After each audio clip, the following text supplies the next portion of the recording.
Hai semuanya, gimana kabar kalian? Semoga selalu dalam keadaan baik. Jadi welcome back teman-teman di segmen analisa pagi dan seperti biasa di video kali ini kita akan update untuk news dan juga pergerakan dari market, khususnya market Bitcoin.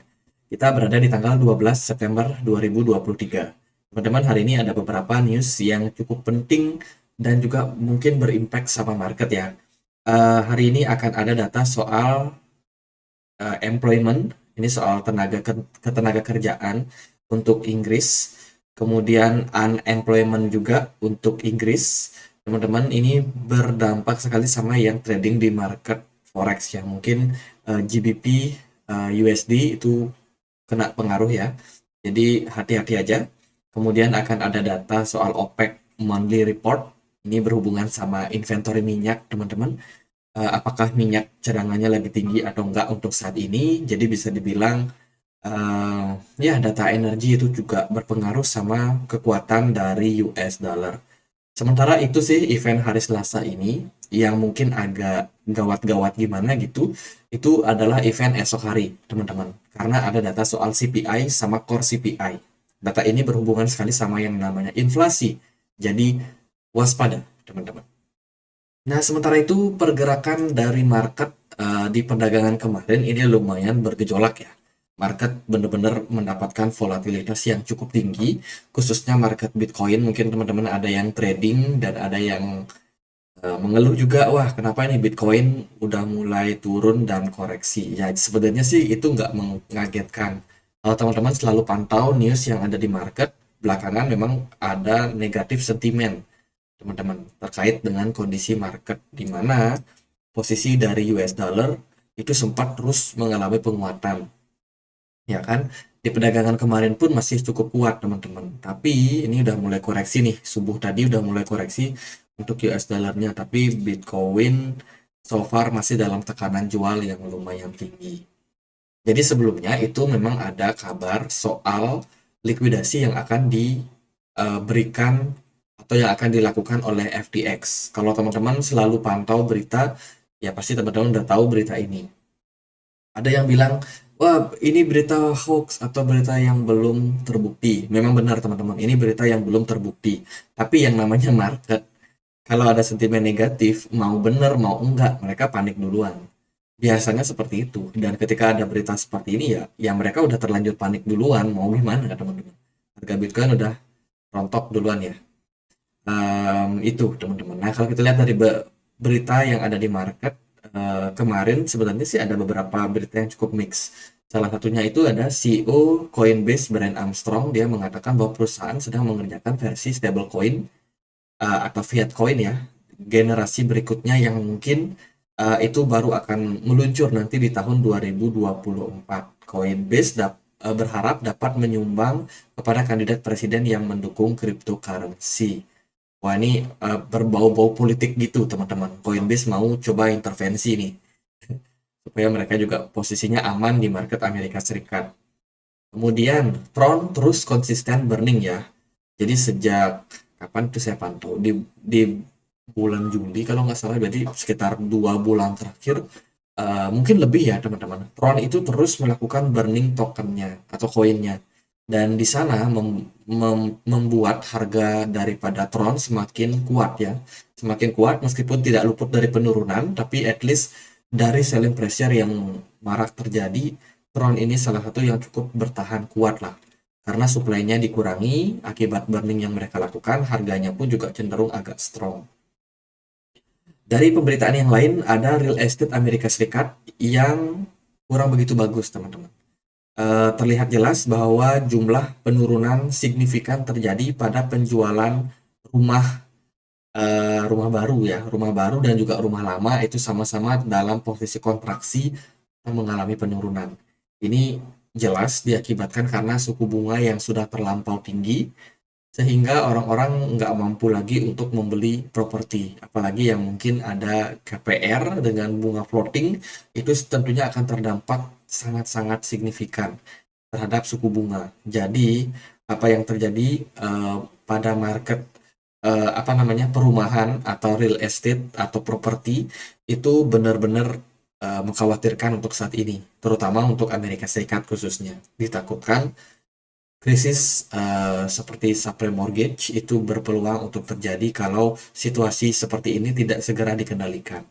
Menurut saya sih kontrolnya itu ada di suku bunga. Itu teman-teman. Jadi krisis real estate itu jelas terjadi di Amerika Serikat di beberapa wilayah ya. Tidak semua wilayah di Amerika Serikat, tapi beberapa wilayah. Salah satunya itu ada di San Francisco juga. Kalau kita lihat dari datanya ini menunjukkan fase penurunan juga teman-teman untuk jual belinya. Itu harus diwaspadai. Kemudian ada berita dari NIR Protocol. Sejak bulan September, aktivitas di NIR meningkat secara signifikan. Jumlah transaksi hariannya udah mendekati 1,9 juta. Dan juga jumlah akun aktif harian sekitar 730.000 per 5 September kemarin. Jadi NIR Protocol dapat sentimen bagus karena adopsinya makin lama makin meningkat. Coinbase berupaya untuk exit dari market India. Ini disebabkan karena market India kurang begitu ramah terhadap market kripto, dan ini mereka sedang coba untuk tangani teman-teman. Jadi India sendiri sekarang sedang menggarap yang namanya policy soal kripto. Mereka akan berfokus. Pasalnya kemarin kan kita tahu nih India ngasih pajak yang terlampau tinggi sama kripto ya. Pajak di India itu luar biasa parah. Kalau di Indonesia sih pajaknya normal aja. Ada di sekian persen lah teman-teman. Nggak terlalu gede lah bisa dibilang. Tapi kalau India ini benar-benar parah banget. Ngasih pajak terlalu gede buat yang trading, buat yang mining. Nah itu pokoknya pajaknya besar untuk kripto ya. Makanya Coinbase juga nggak tahan sama regulasi di sana. Pertumbuhan penggunanya di sana nggak terlalu banyak, mereka juga nggak bisa cuan, ya pengen dipertahankan. Makanya Coinbase berusaha buat exit dari market India buat kedepannya, sehingga banyak user itu diminta untuk melakukan withdrawal atau at least pindahin lah ke wallet dari Coinbase. Jadi gitu ya teman-teman. September ini mereka akan pindah nih Coinbase. Nah jadi India bakalan menggarap regulasinya secara intensif teman-teman, sehingga waspada juga nih buat teman-teman yang mungkin yang trading. Siapa tahu ada news yang baik ataupun buruk ya, kita nggak tahu pasti juga apakah regulasi mereka akan kembali ketat sama kripto atau justru melunak teman-teman. Karena kan India ini salah satu negara yang dianggap punya bonus demografi. Pertumbuhan penduduknya sangat tinggi, produktivitas warganya yang di usia muda saat ini dalam posisi peaknya, sehingga digadang-gadang berpotensi untuk menjadi salah satu negara terbesar ekonominya teman-teman di seluruh dunia. Makanya India sekarang coba untuk membuat regulasi kripto supaya lebih baik lagi, lebih proper lah untuk ekosistem kedepannya di negara tersebut. Ya kita nantikan gimana nanti regulasinya. Terus dari berita yang lain, tadi dulu, ini yang di sini udah semua ya. Oh, satu lagi ada Conflux teman-teman. Conflux ini baru aja menyelesaikan hard fork-nya volume 3.0.0. Ya, ini sudah selesai di-upgrade per September 11 kemarin. Jadi sekarang tanggal 12 baru aja kemarin selesai hard fork dari Conflux. Sekarang blockchain-nya udah normal kembali. Itu sih dari beberapa news. Kalau teman-teman mungkin sering ketinggalan ya, news apa aja yang ada di market, teman-teman jangan lupa untuk subscribe channel ini. Setiap pagi aku akan selalu update untuk berita-berita terbaru di dunia kripto. Kemudian di komunitas Telegram kita pun juga akan selalu aktif dan aktif berdiskusi soal market ya, teman-teman. Mungkin ada yang teman-teman membutuhkan semacam edukasi atau mungkin saling berdiskusi, teman-teman boleh join. Ini banyak yang nge-share nih teman-teman, katanya ada produk investasi yang menjanjikan return sekian sekian sekian. Jadi mereka share di komunitas Telegram kita. Terus ada yang ngasih pertimbangan kayak ini website palsu. Jadi bisa sama-sama diskusi, juga menghindari teman-teman dari yang namanya scamming seperti ini. Jadi itu ya buat yang mau join, linknya ada di kolom deskripsi. Next, teman-teman. Nah, kemarin kan kita ada rumor nih soal FTX. Sekarang, ini ada sebuah data yang kita dapat, teman-teman. Jadi, stakeholder update materials dari FTX. Jadi, FTX itu punya dana seberapa sih? Ini ada aset-aset yang mereka punya, teman-teman. Semuanya jelas, perpajakannya dan lain sebagainya itu terpampang di sini. Tapi kita nggak bahas itu, kita bahas investasi yang ada di FTX karena cenderung berpengaruh sama kondisi dari market dan juga sentimen dari market. Ini adalah investasi non-consumer claim overview daripada FTX dulunya. Masih sekarang per Juni 30, teman-teman. Itu mereka masih punya invest di Voyager, kemudian Celsius, Genesis, FDM, IRS, itu investasi-investasi yang ada di FTX. Kemudian ini untuk klaimnya juga ya FTX.com sama FTX US. Terus juga ada aset kripto yang mereka punya. Nah, ini penting teman-teman karena yang namanya market itu berpengaruh sekali sama namanya aset yang masih dimiliki oleh FTX. Saat ini mereka punya Solana dengan kepemilikan jumlah senilai 1.100 sekian US dollar berupa Solana. Terus juga ada 560 juta berupa Bitcoin dan bla bla bla bla bla. Ini banyak sekali ya teman-teman. Ini kayaknya nggak per dolar nih, ini kayaknya per bentar bentar bentar. Oh, ini per juta ya teman-teman. Jadi bukan bukan ratusan ratusan dolar tapi per jutaan dolar. Sorry guys. Jadi intinya dia punya aset Solana senilai 1,1 juta. Eh, 1.000 juta berarti 1,1 miliar ya. Berupa Solana, kemudian punya 560 juta US dollar berupa Bitcoin dan aset-aset yang lain. Mungkin teman-teman udah familiar, ada Ethereum, APT, Aptos, USDT, XRP, kemudian BitDAO, STG, Wealth Bitcoin, Wealth Ethereum. Jadi itu aset-aset yang dimiliki oleh FTX yang berpotensi untuk dilikuidasi. Rumornya kan tanggal 13, berarti besok dong. Ya dong. Nah, nggak tahu sih teman-teman apakah benar likuidasi apa enggak. Terus ini perusahaan-perusahaan yang juga terkait sama FTX ya. Grayscale, teman-teman pasti tahu Grayscale. Itu loh yang menawarkan proposal soal apa namanya Ethereum ETF kemarin. Terus juga ada andil dari BlackRock meskipun cuma punya kepemilikan 0,1 million US dollar. Kecil banget ya. Ada Bitwise juga salah satu exchange, crypto exchange. Nah, ini banyak venture capital yang juga terkait sama FTX. Jadi, FTX ini keruntuhannya benar-benar parah, teman-teman. Terus mereka juga punya aset properti real estate yang akhirnya banyak dilikuidasi. Jadi ini datanya semuanya lengkap. Buat yang mau akses datanya nanti aku akan share di komunitas Telegram. Jadi join aja dulu, teman-teman. Nanti kita akan share kok. Itu ya dari beberapa news. Ini data dari Glassnode. Kita ambil dari Twitter resminya, teman-teman. Data ini menunjukkan bahwa likuidasi pasar aset digital terus mengering, artinya terus semakin tipis dengan volume on-chain dan data off-chain yang memiliki titik terendah dalam sejarah. Jadi intinya volume volume perdagangan di crypto exchange manapun itu semuanya turun, especially Bitcoin, teman-teman. Jadi ya mungkin ada yang trading, wah ya kok Bitcoin turun terus ya, yang likuidasinya makin turun. Otomatis spekulan-spekulan itu bisa memanipulasi harganya dengan sangat baik. Sementara para holder itu udah simpan dana mereka di banyak gold wallet, sehingga mereka nggak terlalu aktif untuk memperdagangkan. Jadi wajar kalau harganya bergerak volatile dalam jangka waktu pendek. Itu sekarang kita akan coba untuk ulas seperti apa posisi dari pergerakan Bitcoin. Teman-teman, kemarin beberapa aset udah mulai menghijau kayak gold, XAU USD terlihat menguat tipis setelah apa namanya di XY-nya turun.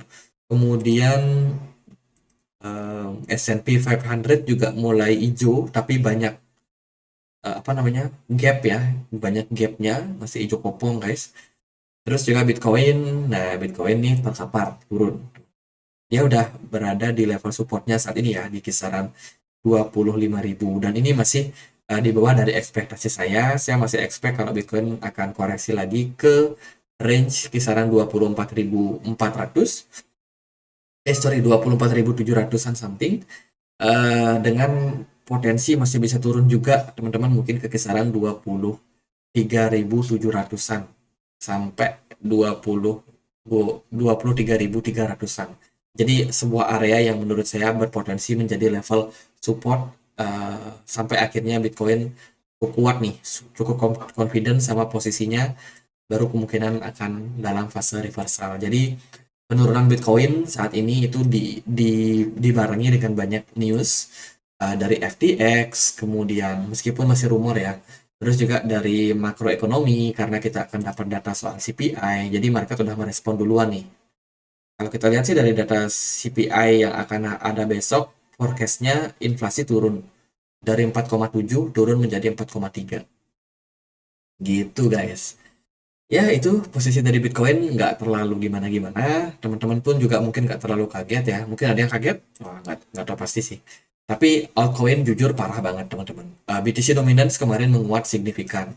Lagi-lagi menguat dengan volume dan juga smart money dari BTC Dominance yang terus menguat. Beberapa altcoin terkapar, Ethereum pun 4% lumayan. Dogecoin, oh ini agak strong guys. Terus koin-koin kayak Cordao, Breeze yang aneh-aneh itu turun lumayan ya teman-teman. ARB banyak yang unlock teman-teman. Jadi harganya kebanting 10%. Terus Conflux yang sudah selesai hard fork, ternyata hard forknya nggak ngaruh sama harga ya. Harganya masih drop teman-teman. Kaspa yang kemarin all time high udah mulai koreksi dan sepertinya sih masuk ke fase koreksi juga. Terus juga ada stake Litecoin XRP ini turun dalam nih, XRP 5%. Launch juga turun. Matic pun juga turun. Ya, mayoritas altcoin semuanya turun dan nggak banyak yang lawan arus. Jadi overall outlook dari market sementara masih koreksi dan masih berpotensi untuk koreksi. Jadi sesuai lah teman-teman, dari awal bulan kita udah bilang hati-hati, September ini punya record yang tidak terlalu baik untuk market crypto. Jadi September um, ya ini riwayat Bitcoin di bulan September ya teman-teman. September memang ada kecenderungan kita masih mengalami fase penurunan atau at the end mungkin masih berpotensi untuk mencari level bottomnya. Jadi waspada aja buat teman-teman di bulan September, market masih belum oke dan memang kecenderungannya itu merah. Jadi nggak perlu khawatir lagi, nggak perlu kaget juga ya. Wah kenapa market merah ya? Memang udah biasa sih merah di bulan September. Hopefully Oktober kita udah mulai masuk ke fase recover. Mungkin nggak bisa langsung naik tinggi, tapi ya semoga lah teman-teman bisa ada perbaikan harga ya. Untuk sekarang sih gitu aja buat market. Teman-teman secara teknikal menurut saya masih harus waspada, masih harus hati-hati. Jangan terlalu over trade. Bagi yang suka panikan, jangan beli koin aneh-aneh. Teman-teman, menurut saya tetap market paling aman untuk kripto ya, itu ya tetap Bitcoin.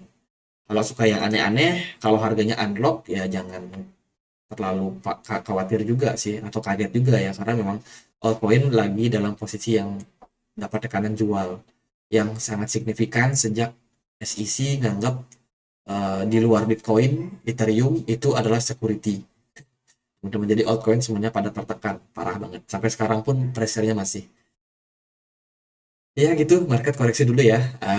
Tadi target-targetnya udah kita spill juga. Ya gitu aja, semoga videonya bisa bermanfaat. Kalau teman-teman selalu ketinggalan update, jangan lupa untuk subscribe.